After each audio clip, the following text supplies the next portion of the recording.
যারা আলু খেতে অনেক বেশি ভালোবাসেন তারা আলুর যে কোনো মুখরোচক খাবারগুলো খেতে অনেক বেশি পছন্দ করেন। আসসালামু আলাইকুম ভাই বোনেরা, কেমন আছেন? আশা করি যে যার অবস্থানে বসে এই ভিডিওটা দেখছেন সবাই অনেক বেশি ভালো আছেন। আলহামদুলিল্লাহ, আমরাও বেশ ভালোই আছি। উপরের লেয়ারটা হবে অনেক বেশি ক্রিস্পি আর ভিতরে নরম, খেতে কিন্তু অনেক বেশি মজা হয়ে থাকে এই ফ্রেঞ্চ ফ্রাইগুলো। তা প্রথমে আমি পাতিলাতে পানি দিয়েছি, পানিটা ফুটে উঠেছে, লবণ দিয়ে দিলাম স্বাদ মতন।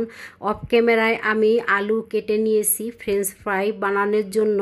তা এখন আমি ভাপ দিয়ে নিব, তাই ফুটন্ত পানিতে দিয়ে দিব।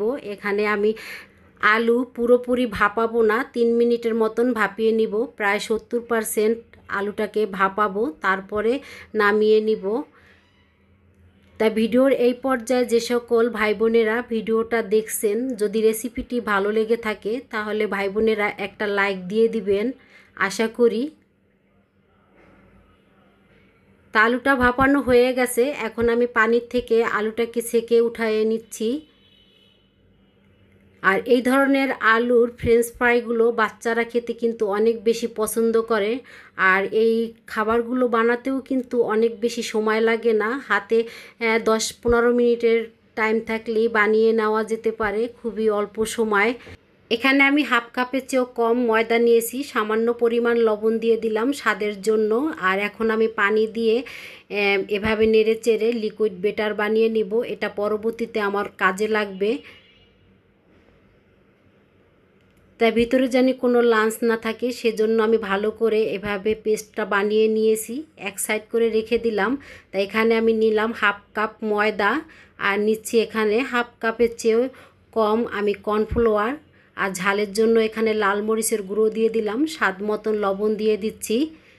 এখন আমি চামচের সাহায্যে নেড়ে চেড়ে নিচ্ছি। তাই এখানে আপনারা চাইলে কালো গোলমরিচের গুঁড়োটাও দিতে পারেন, তা আমি দিলাম না, যেহেতু আমার ছোট মেয়ে খাবে এজন্য এখানে ঝালটা আমি কমিয়ে দিলাম।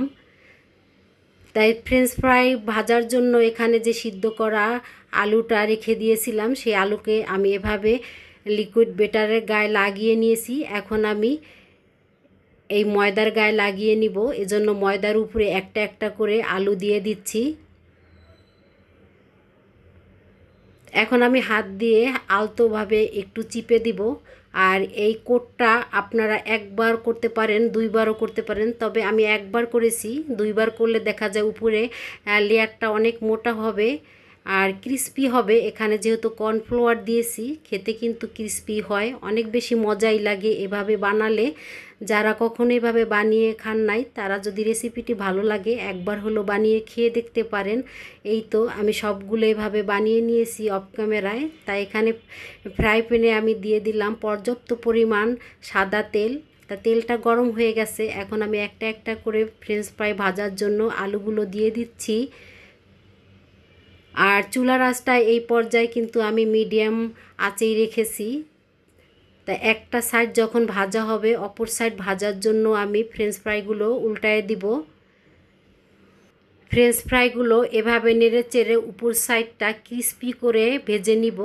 যখন উপরে খুব সুন্দর একটা কালার আসবে তখন আমি তেলের থেকে উঠায় নিব। আর খেতে কিন্তু অনেকটা ক্রিস্পি হয়ে থাকে এভাবে ভেজে নিলে। আমরা সাধারণত সব সময় ফ্রেঞ্চ ফ্রাইগুলো ভাজার সময় সামান্য একটু ময়দা অথবা চালের গুঁড়ো ছুটিয়ে দেই, সেটা কিন্তু বেশিক্ষণ সময় মচমচে থাকে না, কিছুক্ষণ সময় দেখা যায় এটা নরম হয়ে যায়। আর এভাবে যদি আপনি ভেজে নেন দেখবেন এটা 3-4 ঘন্টাতেও কিন্তু এর নরম হবে না, উপর সাইডটা কিন্তু অনেক বেশি ক্রিস্পি হয় আর ভিতরের আলু হয় নরম, খেতে কিন্তু অনেক বেশি মজা হয়ে থাকে। আর এটা কিন্তু বাচ্চাদের স্কুলের টিফিনেও দেওয়া যেতে পারে। বাচ্চারা সাধারণত কিন্তু আলুর যে কোনো খাবারগুলো খেতে অনেক বেশি পছন্দ করে। তা এভাবে নিত্য নতুন রেসিপি দেখার জন্য আমার চ্যানেলটি সাবস্ক্রাইব করে আমার চ্যানেলের পাশে থেকে যেতে পারেন। আজকের মতন এই পর্যন্ত, আবার দেখা হবে নতুন একটা রেসিপিতে। সেই পর্যন্ত আল্লাহ হাফেজ, আসসালামু আলাইকুম। সবাই ভালো থাকবেন, সবাই সবার জন্য দোয়া করবেন। আশা করি যে সকল ভাই বোনেরা ফুল ভিডিওটি ওয়াচ করেছেন তাদেরকে জানাই অসংখ্য ধন্যবাদ। একটা ফ্রেঞ্চ ফ্রাই আমি ভেঙে দেখাচ্ছি। এখানে আমি সাউন্ডটা অফ করে ফেলেছি, এজন্য উপরের যে ক্রিস্পি শব্দটা শোনাতে পারলাম না। সেজন্য দুঃখিত। দেখতেই পাচ্ছেন কতটা লোভনীয় হয়েছে ভিতরের আলুটা।